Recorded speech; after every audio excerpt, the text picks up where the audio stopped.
आजा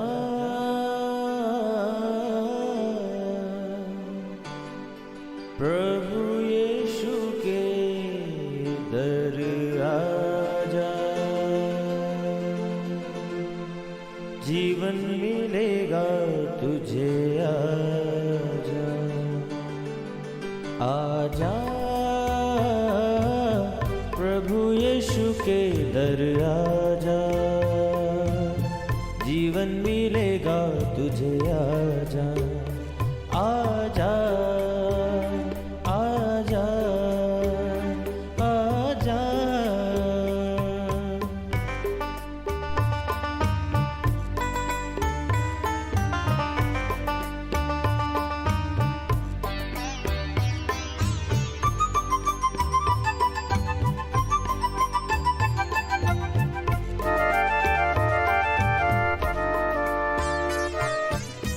दिल पे जो तेरे बड़ा बोझ है, सारी उम्र का एक रोग है।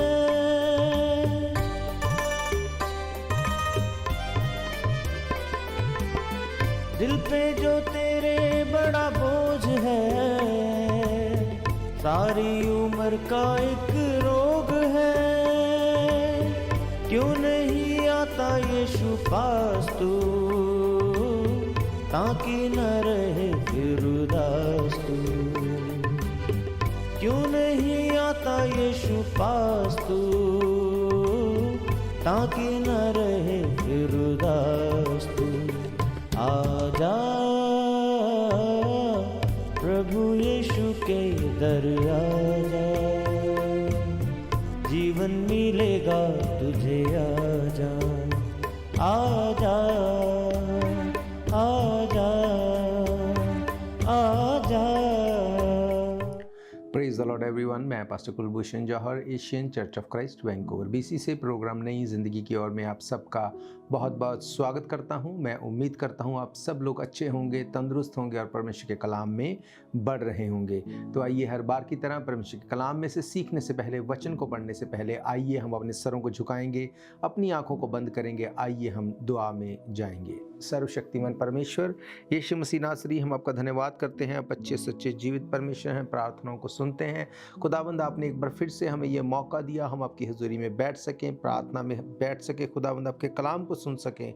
आज जब खुदावंद तेरे लोग इन वचनों को सुने, ये वचन हर एक की ज़िंदगी को खुदावंद आज़ाद करे, हर भय से, हर डर से, हर अंधकार की शक्ति से फ्री करे। खुदावंद ये वचन हर एक की उन्नति का, हर एक के खुदावंद बढ़ोतरी का कारण हो। यीशु मसीह के सामर्थी नाम से हम मांगते हैं, आमीन आमीन।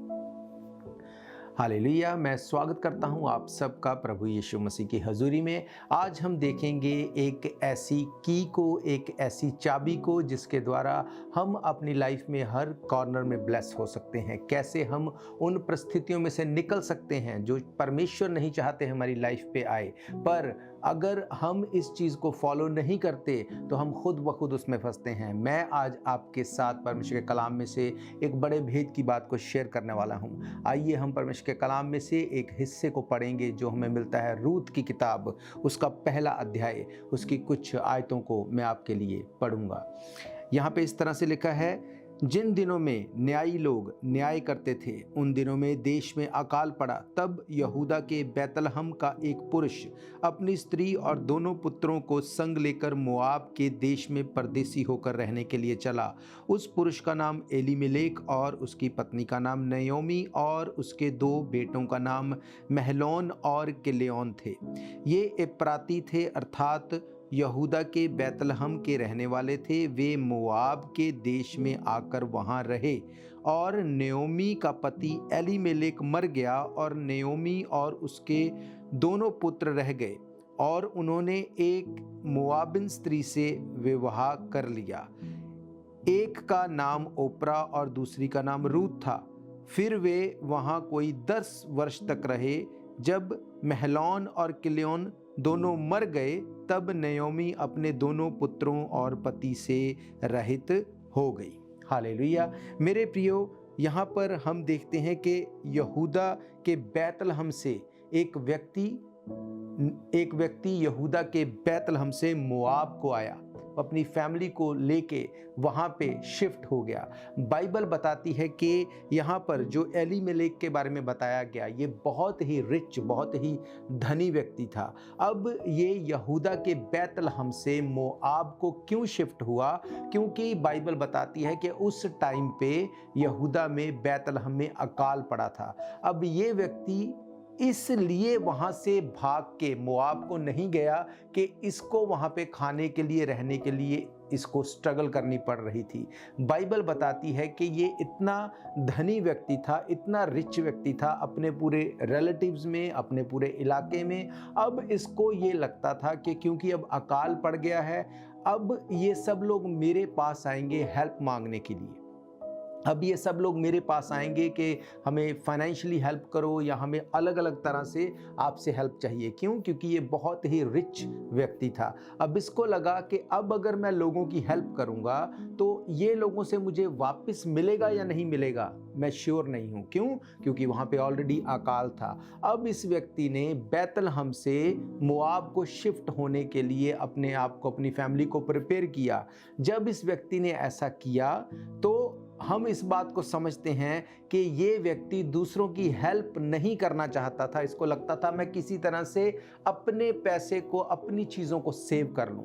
ये बैतलहम से छोड़ के सब कुछ ये मोआब में गया। मेरे प्रियो, जब हम अपने आप को हेल्प करने से पीछे खींच लेते हैं तो चीज़ें खुद ब खुद हमारे अंगेंस्ट में आ जाती हैं। बाइबल बताती है कि यहूदा का बैतलहम, जो कि रोटी का घर जिसको बोलते हैं, उस जगह के ऊपर जब अकाल पड़ा तो ये व्यक्ति मोआब में चला गया। मोआब क्या? मोआब वो जगह थी जिस जगह से परमेश्वर हेट करता था। उस जगह पे जाके भी रहने के लिए इसको कोई भी ट्रबल नहीं हुई। इसको मन में ये नहीं आया कि परमेश्वर नहीं चाहेंगे कि मैं बैतलहम को छोड़ के कभी भी मोआब देश में जाऊं। पर इसके माइंड में क्या था कि मुझे कहीं दूसरे की हेल्प ना करनी पड़ जाए। कहीं ऐसा ना हो कि मैं अगर फाइनेंशियली या फिजिकली या चीज़ों के द्वारा अगर किसी की यहाँ पे हेल्प कर दूं और वो पैसा, वो चीज़ें मुझे वापस ना मिले तो ये मेरे लिए एक बड़ा लॉस होगा। इस चीज़ को माइंड में रखते हुए इसने वो गलत डिसीजन लिया जो कभी भी उसको नहीं लेना चाहिए था। हालेलुया। बैतलहम का मतलब रोटी का घर। मोआब वो देश जिससे परमेश्वर हेट करते थे, उस जगह के ऊपर उसको जाने में कोई ट्रबल नहीं हुई। मेरे प्रियो, जैसे ही वो उस बैतलहम से निकला और वो उस मोआब देश में गया, बाइबल में हमने पढ़ा कि कैसे चीज़ें उसके अंगेंस्ट जानी शुरू हो गई, कैसे चीज़ों ने उसके अंगेंस्ट में जाके काम करना शुरू किया। जब तक वो बैतलहम में था उसके पेरेंट्स भी परमेश्वर के ऊपर फेथ करने वाले होंगे। कैसे? जैसे कि आपने उसके नाम को देखा, एलीमेलेक। एलीमेलेक का मतलब है गॉड इज़ द किंग। उसकी वाइफ नेओमी, नेओमी का मतलब है प्लेजेंट, मनोहर। परमेश्वर ने उसके माँ बाप के द्वारा उनको ऐसे नाम दिए ताकि उनके फ्यूचर में वो ब्राइट हों। पर जैसे उसके माइंड में ये बात आई कि अब मैं तो ब्लेस्ड हूँ, मैं तो प्रॉस्पर हूँ, मुझे किसी की हेल्प नहीं करनी, आगे उसकी लाइफ में क्या हुआ, अगर आप इसको सुनेंगे, अगर आप इसको जानेंगे, आप हैरान हो जाएंगे कि कैसे एक ब्लेस्ड फैमिली से आने के बावजूद भी लाइफ में कैसे चीज़ें चेंज हो जाती हैं जब हम दूसरों को हेल्प करने से अपने आप को पीछे खींच लेते हैं। अगर दूसरे को हेल्प नहीं करते, इसका मतलब हम परमेश्वर के काम को नहीं करते। यीशु मसीह ने यही कहा कि जब मैं तुम्हें न्याय के दिन में मिलूंगा, मैं तुम्हें यही कहूंगा कि तुमने मेरी हेल्प नहीं की। उसने कहा तुम्हारी हेल्प हम क्यों कहेंगे, क्योंकि यीशु मसीह ने कहा तुमने गरीब की हेल्प नहीं की। हालेलुया। हम लोग रुकेंगे एक ब्रेक के लिए। ब्रेक के बाद हम परमेश्वर के कलाम में से सीखेंगे। बुझने न देना तुम मशलों को कभी, बेदार रहना हरदम, यीशु आने वाला है। बेदार रहना हरदम, यीशु आने वाला है। शम्मे जलाए रखना, यीशु आने वाला है।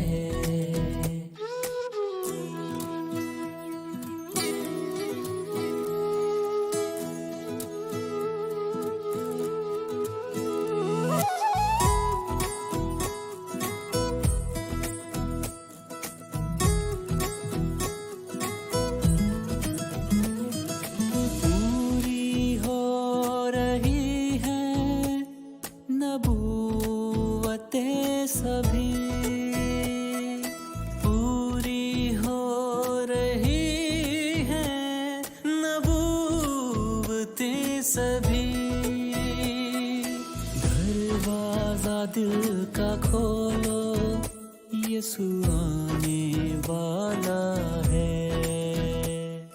दरवाजा दिल का खोलो, यीशु आने वाला है। शम्में जलाए रखना, यीशु आने वाला है।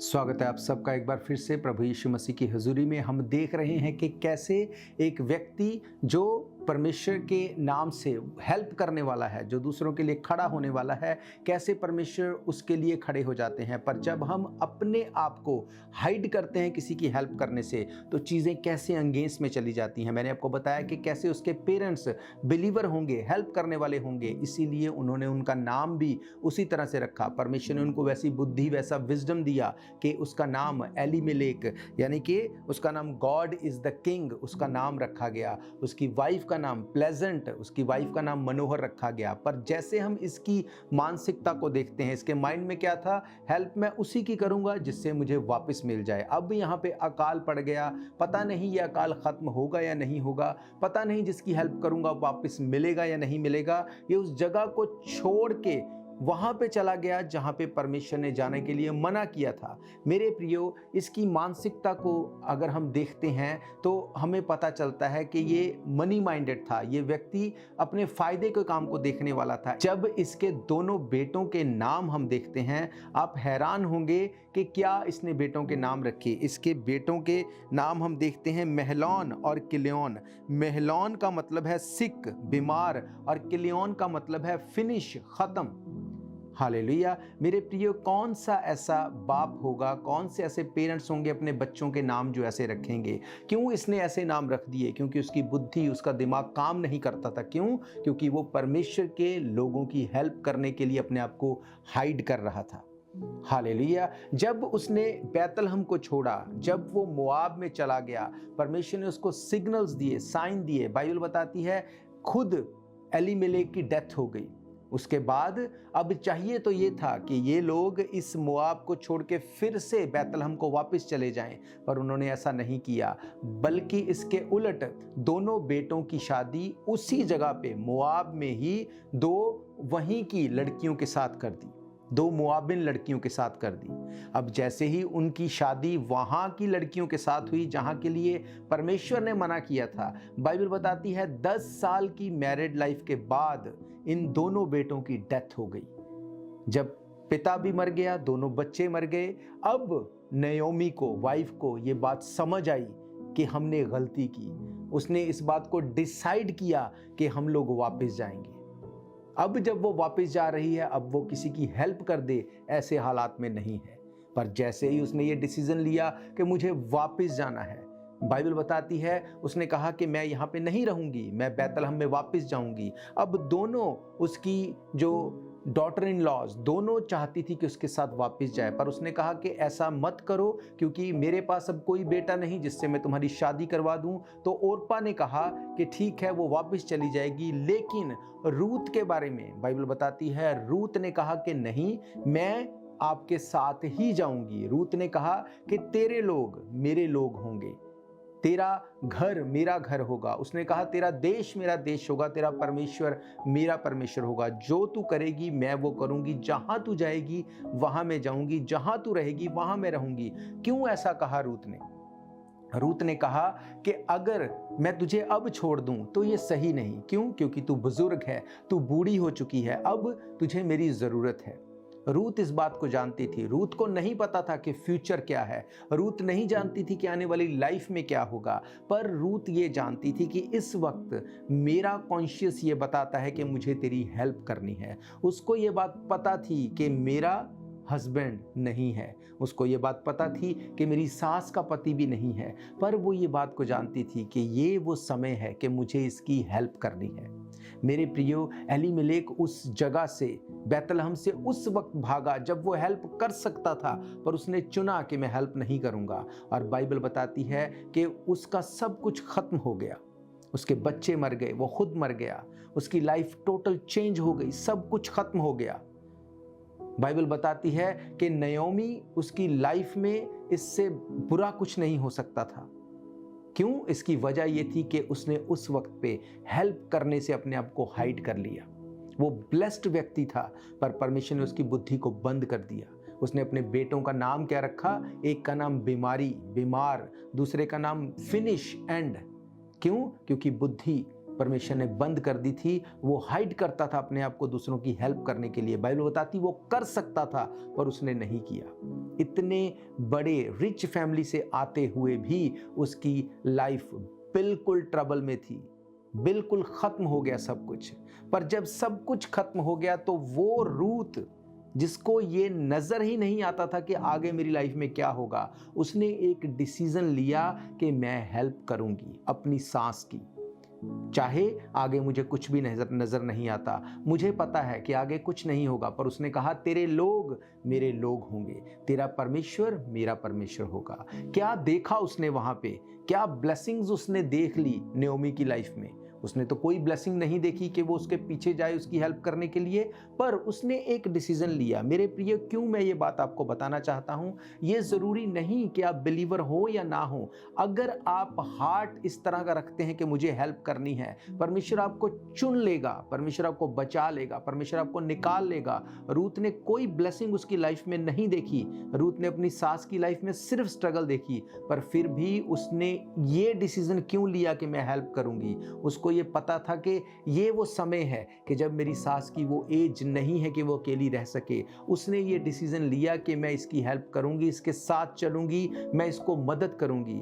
परमेश्वर ने सिर्फ इसी चीज को देख के उसकी लाइफ को चेंज कर दिया। जैसे एलीमेलेक ने अपनी लाइफ को हेल्प ना करने के कारण खत्म कर लिया, रूथ ने अपनी सास की हेल्प को करने के कारण अपनी लाइफ को चेंज कर लिया। परमेश्वर ने उसकी लाइफ को, उसके लाइफस्टाइल को, सब कुछ को बदल दिया। हालेलुया। मेरे प्रियो, हम लोग देखेंगे परमेश्वर के कलाम में से कि कैसे परमेश्वर ने रूथ को ना सिर्फ बचाया, पर कैसे परमेश्वर ने उसको मोर देन ब्लेस किया। वजह क्या? क्योंकि उसने एक डिसीजन लिया कि मैं हेल्प करूंगी।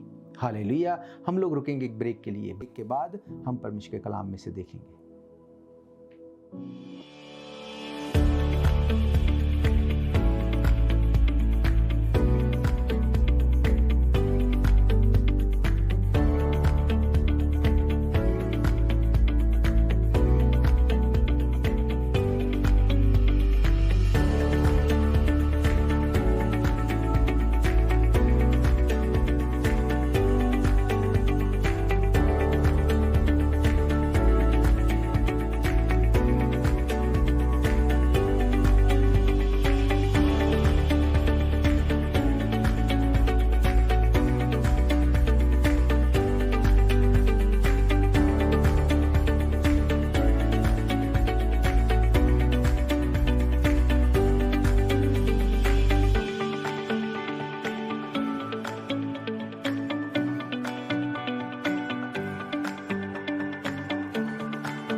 स्वागत है आप सबका एक बार फिर से प्रभु यीशु मसीह की हजूरी में। हम देख रहे हैं कि कैसे जब हम एक हेल्पर बन जाते हैं, जब हम अपने आप को हाइड नहीं करते किसी की हेल्प करने के टाइम, कैसे परमेश्वर हमको ब्लेस करता है, कैसे हमसे बात करता है। बाइबल बताती है जब नयोमी ने बैतलहम में जाने का फैसला किया, परमेश्वर ने रूथ को खड़ा किया, रूथ ने उसकी हेल्प करने का डिसीजन लिया। वो रूथ जिसकी लाइफ ख़त्म हो चुकी थी, 10 साल मैरिज के बाद उसके पास कोई औलाद नहीं थी और उसका पति मर गया। बाइबल बताती है उस नाजुक टाइम पे भी जब रूथ ने ये डिसीजन लिया कि मैं हेल्प करूंगी अपनी सास का, तो आगे मैं आपको बताऊंगा परमेश्वर के कलाम में से कैसे परमेश्वर ने उसको ब्लेस किया। हम लोग देखेंगे रूत की किताब 2 अध्याय उसकी 1 आयत से लिखा है, नयोमी के पति एलीमेलेक के कुल में उसका एक बड़ा धनी कुटुंबी था जिसका नाम बोआज था। मोआबिन रूत ने नयोमी से कहा, मुझे किसी खेत में जाने दे कि जो मुझ पर अनुग्रह की दृष्टि करे उसके पीछे पीछे मैं सीला बिनती जाऊं। उसने कहा, चली जा बेटी। बाइबल बताती है कि नयोमी का ही एक कुटुंबी जिसका नाम बोआज था, वो भी बैतलहम में था। ये बोआज पहले उसको नजर नहीं आया, पर जैसे ही उसने वापस जाने का डिसीजन बनाया, परमेश्वर ने याद दिलाया कि ये तेरा कुटुंबी है, तेरा रिश्तेदार है। जब बोआज को उस जगह पे नयोमी ने देखा, उसको याद आया कि ये हमारा रिश्तेदार है। उस टाइम पे रूत को ये लगा कि अगर मैं इसके खेत में जाऊं तो मैं काम करूं तो मैं कुछ अर्निंग लेके आऊं। बाइबल बताती है कि कैसे इसके बाद बोआज के खेत में रूत को काम करने के लिए भेजा गया, और इसके बाद जब इनको पता था कि हम लोग रिश्तेदार हैं तो कैसे चीज़ें इस तरह से सेटल हो गई कि रूत की शादी बोआज से हो गई। हालेलुया। मेरे प्रियो, जो चीज़ इम्पॉसिबल थी, जो हो ही नहीं सकती थी, वो चीज़ परमेश्वर ने करवाई। और जैसे ही ये डिसीजन लिया गया कि मैं अपनी सास की हेल्प करूंगी, परमेश्वर ने डिवाइन हेल्पर भेजे उसकी लाइफ में। डिवाइनली तरीके से बोआज के साथ, जो कि एक रिच व्यक्ति था, एक हेल्पर था, एक मदद करने वाला था, उसकी लाइफ में रूत को भेजा और परमेश्वर ने उन दोनों की शादी करवाई। अब मैं आपको बताता हूं कि कैसे रूत को ना सिर्फ परमेश्वर ने सिर्फ एक ऐसा हस्बैंड दिया जो उसकी टेक केयर कर सकता था, पर उसके साथ साथ एक बड़ी ब्लेसिंग उसकी लाइफ में आई। क्या थी वो बड़ी ब्लेसिंग? हम लोग देखेंगे 4 अध्याय उसकी 13 आयत से लिखा है, तब बोआज ने रूत से विवाह कर लिया और वो उसकी पत्नी हो गई, और जब वे उसके पास गया तो यहोवा की दया से उसको गर्भ रहा और उसको एक बेटा उत्पन्न हुआ। हालेलुया। बाइबल बताती है कि जब उन्हें दोनों की शादी के बाद जब उन्हें एक बेटा उत्पन्न हुआ, बाइबल बताती है, हम देखेंगे 16 आयत से लिखा है, फिर नयोमी ने उस बच्चे को अपनी गोद में रखकर उसकी दाई का काम किया, और उसकी पड़ोसनों ने यह कहकर नयोमी के एक बेटा उत्पन्न हुआ है, लड़के का नाम ओबेद रखा। यीशे का पिता और दाऊद का दादा वही था। हालेलुया। मेरे प्रियो, अगर आप हिस्ट्री को देखते हैं, यीशु मसीह दाऊद के वंश में से आए। हालेलुया। बाइबल बताती है कि यीशु मसीह का वंश जो दाऊद में से निकला, उसको परमेश्वर ने रूत के थ्रू लेके आया। बाइबल बताती है कि उस बेटे का नाम ओबेद था, जो यीशे का पिता और दाऊद का दादा था। हालेलुया।